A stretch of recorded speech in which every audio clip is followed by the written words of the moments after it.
आपले प्रतिनिधी बालाजी पोद्दार आपल्यासोबत आहेत, आपण त्यांच्याशी या संदर्भात बोलूया। बालाजी, अत्यंत खळबळजनक असा आरोप केलेला आहे वसंत मोरे यांनी।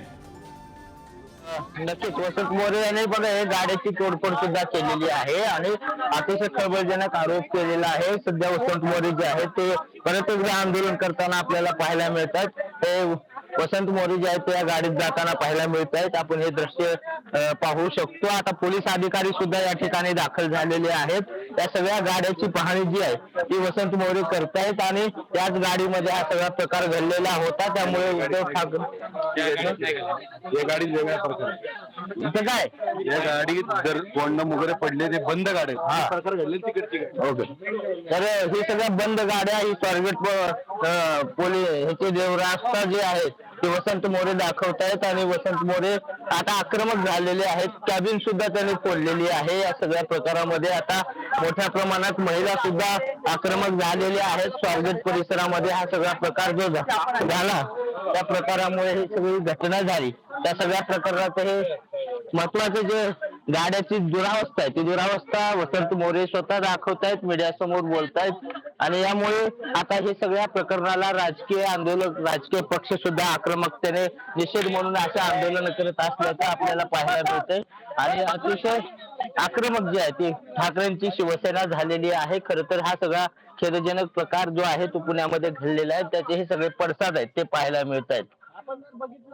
खरंय बालाजी, या दृश्यांमध्ये पाहू शकतो या बसमध्ये कॉन्डमची पाकिटं पडलेली आहेत आणि असे प्रकार रोज घडतात असा खळबळजनक आरोप सुद्धा केलेला आहे वसंत मोरे यांनी। वसंत मोरे हे आपल्या कार्यकर्त्यांसोबत, ठाकरेंच्या शिवसेनेच्या कार्यकर्त्यांसोबत सध्या स्वारगेट बस डेपोमध्ये आहेत। त्यांच्याकडून स्वारगेट बस डेपोमधल्या सुरक्षा रक्षकांच्या केबिनची तोडफोड करण्यात आलेली आणि त्यानंतर या बसमध्ये नेमकं काय काय आहे, बंद पडलेल्या बसमध्ये काय प्रकार पाहायला मिळत आहेत हे सुद्धा वसंत मोरे यांच्याकडून दाखवलं जातं।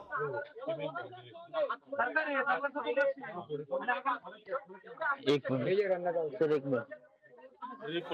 संपूर्ण आगारला कंपाऊंड आहे। आतमध्ये येणारा मग महिला येत असतील, कोणी येत असेल, इथं एवढ्या आतमध्ये कसे येतात? सुरक्षा कर्मचारी काय करतात? काय मागणी काय आता तुमची? याच्यावरती इथल्या सुरक्षा अधिकाऱ्यावरती कारवाई झाली पाहिजे आणि इथं कोणत्याही परिस्थितीमध्ये इथले जे आगार प्रमुख आहेत यांच्यावर सुद्धा निलंबनाची कारवाई झाली पाहिजे। काल ही सगळी घटना घडलेली आहे, पण आज ही सगळी घटना उघडकीस आलेली आहे। आगार प्रमुखांना सुद्धा माहित नव्हतं की अशा पद्धतीची घटना स्वारगेट स्थानकात घडली। स्वारगेट म्हणजे पुणे शहराचं मुख्य म्हणजे हार्ट आहे आणि ह्या जर हार्टमध्ये जर अशा प्रकारे काम होत असेल तर त्या सुरक्षा कर्मचाऱ्यांना बसायचा काय अधिकार आहे? ते तिथं नाही बसले पाहिजेत, त्यांच्यावरती पण गुन्हे दाखल झाले पाहिजे। 376 ग या लोकांवरती दाखल 376 जर आरोपी होणार असेल तर आरोपी बलात्कार करत असताना हे काय बागेची भूमिका घेत होते का?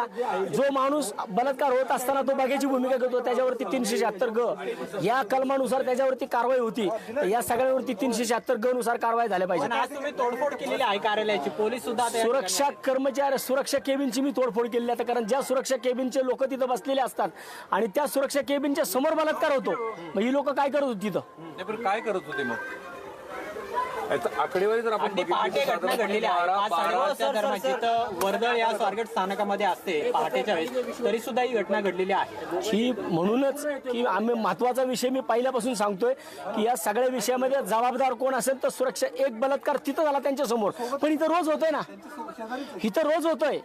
ह्या एसटी मध्ये रोज कुणाला तरी आणलं जातंय, याचा अर्थ ते येताना 2च गेट आहे तिथं, मग 2 गेट मधनच कोणतरी येत आहे। ज्या आरोपींनी बलात्कार केला, आता मला काही रिक्षा चालकांनी इथं सांगितलं तो जो बलात्कारी आहे तो 5 दिवसापासून या टॉयलेट पाशी झोपतोय।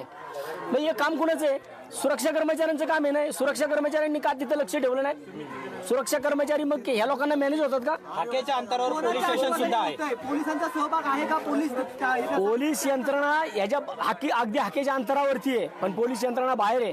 परंतु इथं सुरक्षा कर्मचारी आहेत, 20-20 सुरक्षा कर्मचारी झोपा काढतात का? 20-20 सुरक्षा कर्मचारी जर अशा प्रकारे काम करत असतील त्यांच्यावरती जे ड्युटी होते त्या टायमाला कालच्याला सकाळी त्या सगळ्यांवरती आगार प्रमुखांवरती निलंबनाची कारवाई झाली पाहिजे।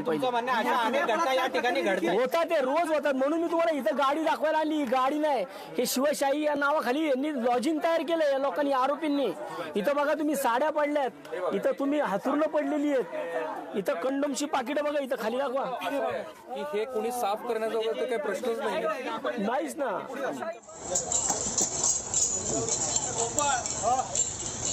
ही तीच केबिन आहे ज्या केबिनची तोडफोड वसंत मोरे यांच्याकडून करण्यात आली. सुरक्षा रक्षकांची केबिन आणि त्या केबिनची तोडफोड वसंत मोरे यांच्याकडून करण्यात आली. या केबिन समोरच पहाटेचा हा सगळा बलात्काराचा प्रकार घडला, बसमध्ये हा सगळा प्रकार घडला असा आरोप वसंत मोरेंनी केला आणि त्यामुळं या सुरक्षा केबिनमध्ये बसण्याचा सुरक्षा रक्षकांना अधिकार नाही म्हणून ही तोडफोड केली असं सुद्धा वसंत मोरे म्हणाले.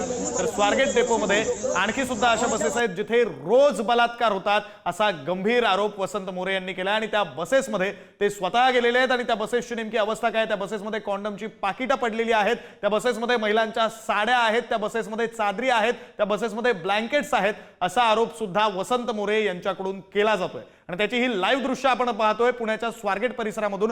खरं तर पुण्यामध्ये पहाटे अत्यंत धक्कादायक, अत्यंत खळबळजनक, संपूर्ण राज्याला हादरवणारी अशी घटना घडली. शिवशाही बसमध्ये एका 26 वर्षीय तरुणीवर बलात्कार करण्यात आला आणि त्यानंतर आता त्याचे हे पडसाद उमटताना दिसत आहे. स्वारगेट परिसरामध्ये हे सगळे जे गाड्याची दुरावस्था आहे. हॅलो हॅलो ही सगळी दुरावस्था आपण पाहतोय. स्वारगेट परिसरामध्ये बंद असलेल्या या गाड्यांमध्ये रोज बलात्कार होतात असा गंभीर आरोप वसंत मोरे यांच्याकडून करण्यात आलेला आहे. या गाड्यांमध्ये नेमकं काय पाहायला मिळतंय तर चादरी पाहायला मिळत आहेत. या गाड्यांमध्ये काय पाहायला मिळतंय तर कॉन्डमची पाकिटं पाहायला मिळत आहेत. या गाड्यांमध्ये नेमकं काय पाहायला मिळतंय तर या गाड्यांमध्ये हे कॉन्डमचं पाकिट आपण पाहू शकतो कशा प्रकारे त्या गाडीमध्ये पडलंय.